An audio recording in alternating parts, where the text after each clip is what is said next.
Mesdames, Messieurs, amis des journaux, bonjour et bienvenue à ce rendez-vous de l'actualité. La mesure du gouvernement à l'endroit des universités nationales du Bénin préoccupe à nouveau la plupart des canards parus ce jour. L'actualité plante le décor en la matière et voit une augmentation du budget des universités publiques associée au maintien de la gratuité des inscriptions. Selon ce confrère, Talon met les bouchées doubles pour une formation universitaire de qualité accessible à tous.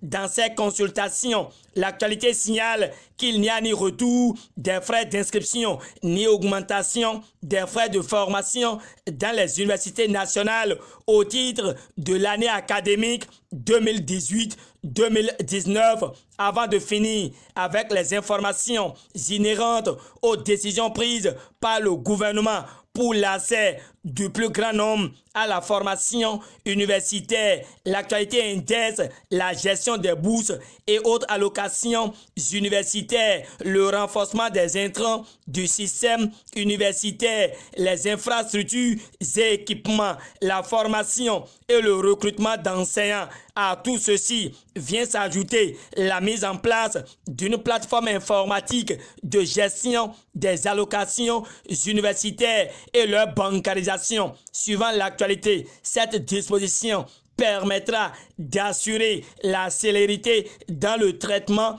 et le paiement à bonne date des allocations aux étudiants. Et ceci est devenu une réalité depuis la rentrée académique 2016-2017. Diakpata donne aussi sa touche au regard de l'amélioration des infrastructures universitaires et déterre que 55 milliards de francs CFA est la somme mobilisée pour les universités de Calavi, Parakou et de Kétou. Pour le journal de Cyril Saïzonou, Talon a promis et il le fait. Oui, c'est vrai. Et le matinal ajoute que 18 milliards de francs CFA est déterminé aux allocations des étudiants, tout en signalant que les étudiants sont dans la joie suite à ces réformes du gouvernement à leurs égards. Le Soleil Bénin Info signale que Maître Sadikou Ayoalao salue la mesure du gouvernement à l'endroit des étudiants. Avant de passer le témoin,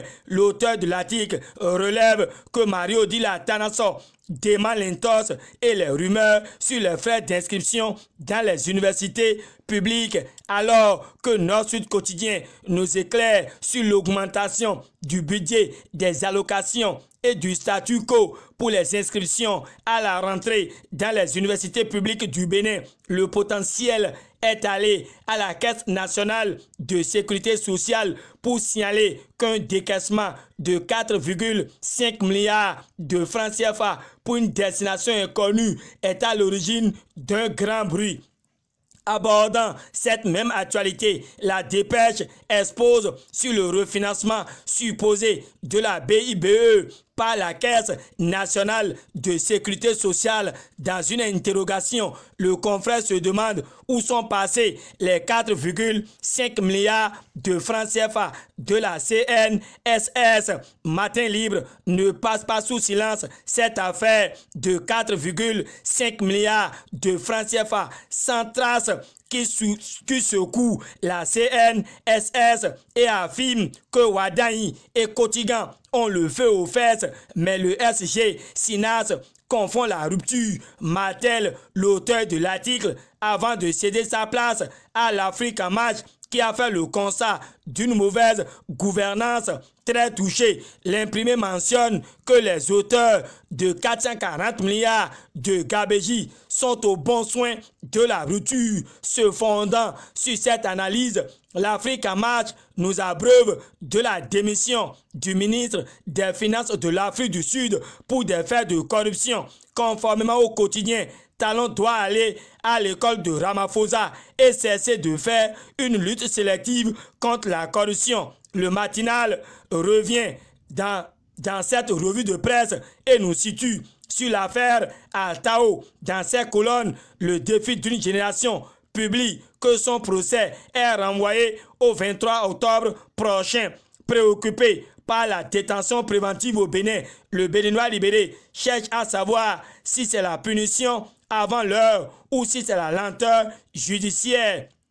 Un tour sur la page Facebook de Maître Sadikou Ayo Alao et Gutenberg Sohou Communication a vu que l'homme s'exclame au sujet de la Cour de répression des infractions économiques et du terrorisme, puis écrit que la criette au Bénin, un pays qui a ratifié le statut de Rome, ne devrait pas faire ça. Poursuivant dans ses analyses, le président de l'ONG GEDES Afrique touche une fois encore la criette et notifie qu'un pays qui a fourni un juge à la Cour pénale internationale ne devrait pas faire ça. Et nous quittons la page Facebook de Maître Sadikou Ayo Alao pour le journal Le Télégramme. En manchette, le confrère éclaire l'opinion sur l'adhésion du parti du renouveau démocratique au bloc dynamique unitaire sans tarif d'idées. Le journal de Étienne Ouessou nous rapporte que le PRD sera dans les prochains jours en congrès extraordinaire en vue d'informer sa base sur la création d'un grand parti dénommé Parti républicain. Sans discourir, le Télégramme donne lecture du communiqué de presse tenu hier à Cotonou par la direction exécutive nationale du parti. Les 4 vérités confirment que le PRD sera en congrès extraordinaire le 27 octobre prochain suite à la création du nouveau parti dénommé Parti républicain. Le Soleil Bénin Info ne parle pas de la création du Parti républicain, mais se prononce sur l'appartenance ou non de l'UDBN au bloc de la majorité présidentielle. En clair, le canard brandit que Claudine Afiavi-Prudencio est accusée de business politique et Nord-Sud Quotidien ajoute que Claudine Prudencio est l'allié peu sûr de talent. L'auteur de l'article s'exprime en ces termes au regard des micmacs qu'il observe dans la recomposition du damier politique. Bénin Intelligent regagne le rang des informateurs et signale qu'il n'y a ni audience au cabinet, qu'il y a audience au cabinet du ministre des Petites et Moyennes Entreprises. Très déterminé, le confrère a vu que Sativi et Kérékou sont prêts pour une réforme économique réussie. L'autre chose qu'il faut retenir dans ce point de presse est le projet pour le changement du nom de l'équipe nationale avec la photo du président de la Fédération béninoise de football, Mathurin Tejakus. Le Béninois libéré nous file cette information. L'assassinat d'un policier à Parakou est allié à la une du journal Le Télégramme qui relève les circonstances de la mort de Mohamed Chabi Benard. La Nation prend la queue des informateurs de ce mercredi 10 octobre 2018 et nous livre ce que le Parlement a fait au sujet du renforcement de l'arsenal répressif. Nous sommes bien sûr en face de la traite des personnes au Bénin, remise par chèque à la loterie nationale du Bénin. L'Audace Info a vu la naissance de nouveaux millionnaires dans la cour des grands. Fin de cette revue de presse, réalisation et présentation, Gutenberg Sohou, fructueuse journée et bien des choses à chacun et à tous. À demain pour la suite de ma mission. Mesdames,